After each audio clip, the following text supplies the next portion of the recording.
యాదాద్రి భువనగిరి జిల్లా భువనగిరిలో మొన్న జరిగిన సాంఘిక సంక్షేమ హాస్టల్లో ఇద్దరు విద్యార్థులు ఆత్మహత్య చేసుకున్న హాస్టల్ను పరిశీలించిన బీఎస్పీ పార్టీ రాష్ట్ర అధ్యక్షుడు ఆర్ఎస్ ప్రవీణ్ కుమార్ మీడియాతో మాట్లాడుతూ భువనగిరిలో మొన్న జరిగిన సాంఘిక సంక్షేమ హాస్టల్లో ఇద్దరు విద్యార్థుల ఆత్మహత్య చాలా దురదృష్టకరం. ఈ హత్యలు అనుమానాస్పదంగా ఉన్నాయి. తెలంగాణ రాష్ట్ర మొత్తాన్ని కలిచివేసే సంఘటన. ఈరోజు భవ్యశ్రీ వైష్ణవి తల్లిదండ్రులు రెక్కాడితే గాని డొక్కాడని పేద కుటుంబాలు ఇంటి దగ్గర ఏళ్లగా వాళ్ల ప్రేమను త్యాగం చేసి దూరంగా ఉంచి హాస్టల్లో చదివిస్తున్నారు. ఈరోజు నాలాగా ఐపీఎస్లను సైంటిస్టులను ఈ తెలంగాణ రాష్ట్రం కోల్పోవాల్సి వచ్చింది. గత ప్రభుత్వాల వల్ల హాస్టల్లో రక్షణ లేదని విద్యార్థుల తల్లిదండ్రులు ఈ ప్రభుత్వాన్ని ఎన్నుకుంటే ఇప్పటి వరకు విద్యాశాఖ మంత్రి లేడు, సాంఘిక శాఖ మంత్రి లేడు. విద్యార్థులపైన ఈ ప్రభుత్వానికి ఓ పాలసీ లేదు. ఇప్పటికైనా ప్రతి సాంఘిక సంక్షేమ హాస్టల్లో ఒక సైకాలజిస్ట్ను పెట్టాలని నేను డిమాండ్ చేస్తున్నా. విద్యార్థులు తమ సమస్యలను చెప్పుకోవడానికి సైకాలజిస్టు ఉంటే చెప్పుకుంటారు, లేకుంటే విద్యార్థి సమస్యలు వార్డెన్కో, వంట వాళ్లకో, డ్రైవర్కో, వెజిటబుల్స్ వాళ్లకు చెప్పుకునే పరిస్థితి. అందుకనే నేను అడుగుతున్నా, ఈ రాష్ట్రంలో ప్రతి ఎంపీ, ఎమ్మెల్యే పిల్లలను సైకాలజిస్టు ఉన్న స్కూల్, కాలేజీల్లో మాత్రమే చదివిస్తున్నారు.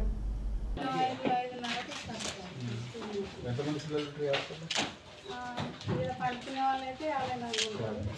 ఇక ఇంటికి తీసుకునే వాళ్ళు చాలా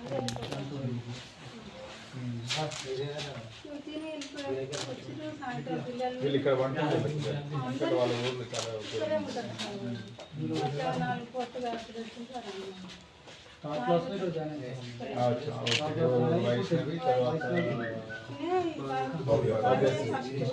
తర్వాత వైష్ణవి మా భవ్యమ్మ తీసుకొచ్చింది. చాలా మంచి అమ్మాయిలే కానీ మాకు ఇంకా స్కూల్ అంటే కొంచెం పిల్లలు ఎవరో చెప్పారంట, చిన్న పిల్లలు చెప్తే వాళ్ళకి అది ఇక ఏమైంది అది ఇక వచ్చి మంచిగా అన్నం పట్టుకున్నాను, అన్నం కూడా పట్టుకున్నాను. మధ్యాహ్నం అసలు నైట్ పిల్లలు పట్టుకున్నారు కానీ తినలేదు సార్ వాళ్ళు.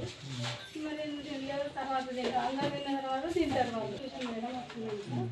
ఇక వీళ్ళు అలాగే చూస్తాం మేడం.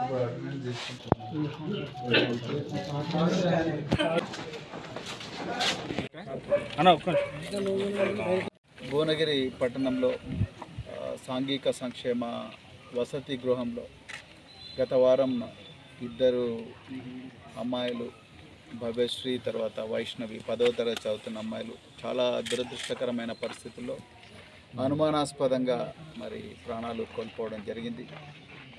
నిజానికి తెలంగాణ సమాజాన్ని మొత్తాన్ని కూడా కాల్చివేసే ఈ సంఘటన చాలా చాలా బాధగా ఉంది.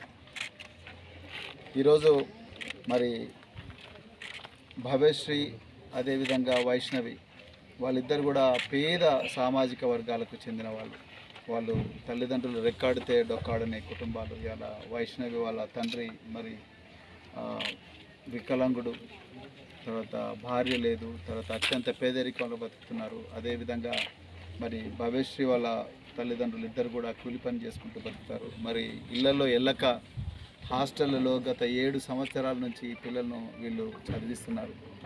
మరి పిల్లలు మాలాగా ఒక ఐపీఎస్ ఆఫీసర్లో, లేకపోతే డాక్టర్లో, ఇంజనీర్లో, లేకపోతే ఒక మంచి మరి సైంటిస్ట్లో అవుతారనే ఆశతోని వాళ్ళ పిల్లలు పెద్దగా అయ్యి వాళ్ళ కాళ్ళ మీద వాళ్ళు నిలబడతారు.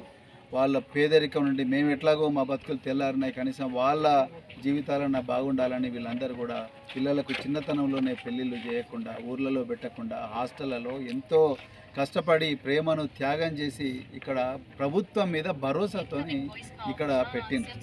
కానీ ఈరోజు జరిగింది ఏందా అంటే ఈ రాష్ట్రం ఒక ఇద్దరు గొప్ప సైంటిస్టులను కోల్పోయింది.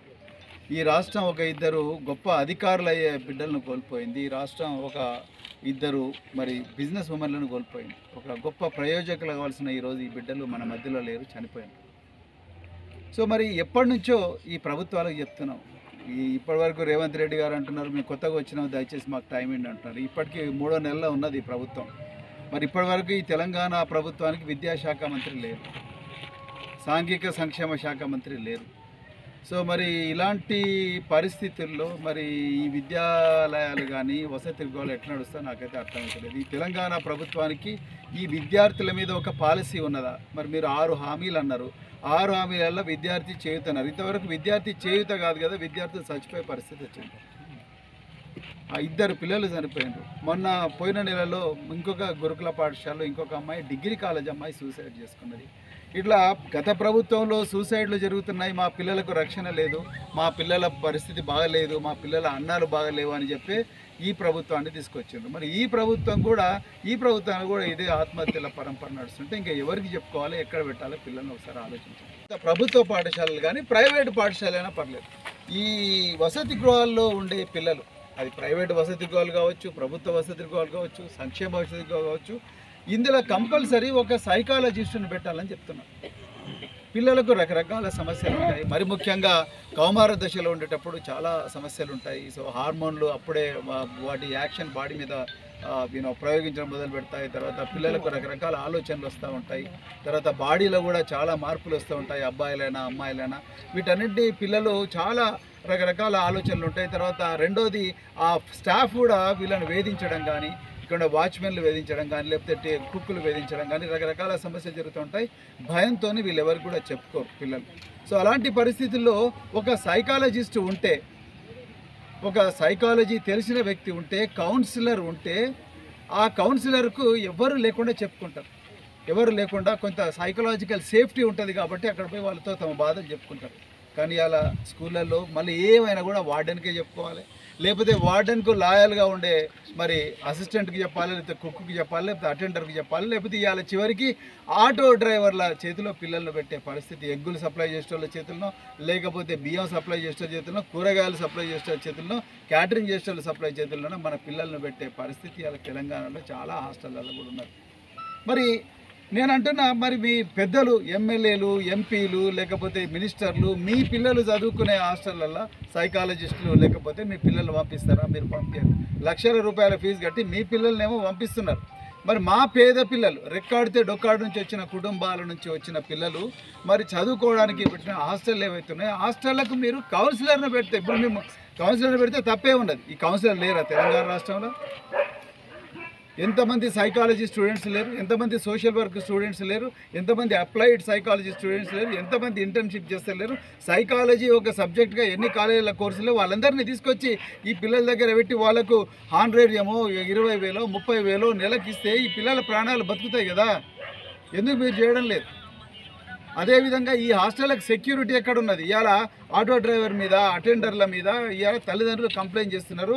వాళ్ళకు మరి నడువంతా కూడా ఏమంటారు, మెడ మీద అంతా కూడా ఘాట్లు ఉన్నాయని అంటున్నారు. దాన్ని పోలీసు వాళ్ళు ఏమి ఇన్వెస్టిగేషన్ చేస్తున్నారో, వాళ్ళ లోపల ఏమేమి విషయాలు ఉన్నాయో నేను అడగదలుచుకోలేదు ఒక మాజీ పోలీస్ అధికారిగా. కానీ ఆ ఘాట్లు ఎక్కడి నుంచి వచ్చినాయి, ఆ పిల్లలకు అంత గాయాలు ఎక్కడి నుంచి వచ్చినాయి, దాని మీద కూడా మరి ప్రభుత్వం ఏం మాట్లాడతలే. అసెంబ్లీ చర్చ జరుగుతున్నదండి. గత 2 రోజుల నుంచి నడుతున్నది చర్చ.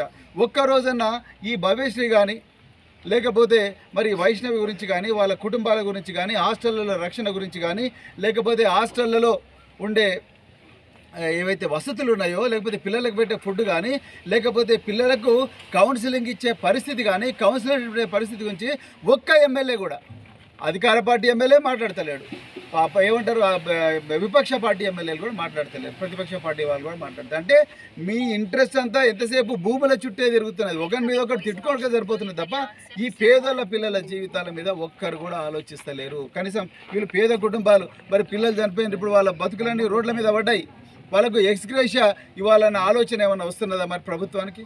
అది కూడా రావడం లేదు. ఎవరెవరికో మీకు సంబంధించిన వాళ్ళకు మొత్తం ఎక్స్గ్రేషియాలు ఇస్తున్నారు, కానీ వీళ్ళకి ఎందుకు ఇస్తలేరు? మరి వీళ్ళ బతుకులు ఏం కావాలి ఇప్పుడు? ఎవరు దీని రెస్పాన్సిబిలిటీ ఎవరు? దీని హత్య, ఇది ప్రభుత్వం చేసిన హత్య అంటున్నాను నేను. ఇవాళ వీళ్ళకు హాస్టళ్లలో అన్ని వసతులు ఉండి ఈ పిల్లలకు నిరంతరం కౌన్సిలింగ్ చేసే పరిస్థితి ఉంటుంటే ఇలా 2 పిల్లలు బతుకుండేవాళ్ళు. ఎట్లా చనిపోతారు వాళ్ళు? ఈ హాస్టల్లో నిజంగా సెక్యూరిటీ బకెట్బందీగా ఉండి మరి వార్డన్ల మీద నిరంతర పర్యవేక్షణ ఉంటే బతికేవాళ్ళు. ఇలా ఒక వార్డనే 14 హాస్టళ్ళు చూస్తున్నది అంటే మరి ఎక్కడ హాస్టల్ వెల్ఫేర్ ఆఫీసర్లు ఎప్పుడు డిక్రూట్ చేసుకుంటారు? ఎందుకు ఇన్ని వేకెన్సీలు? అసలు ప్రైవేట్ బిల్డింగ్లో హాస్టల్ ఉంటాడు నాకు అర్థం కాదు. ఎందుకు మీ డబ్బులన్నీ ఎక్కడ పోయినాయి? పోయిన ప్రభుత్వం ఏమో కాళేశ్వరం ప్రాజెక్ట్ అని అక్కడ దొబ్బినరు, భగీరథ అని అక్కడ పైసలు దొబ్బినరు, ఇక్కడ ప్రభుత్వం ఇంకో ప్రాజెక్ట్ అని చెప్పి మొదలు పెట్టుకుంటున్నారు. మరి హాస్టల్లోకి ఎప్పుడు పెడతారు బిల్డింగ్లు? ఎవరిది?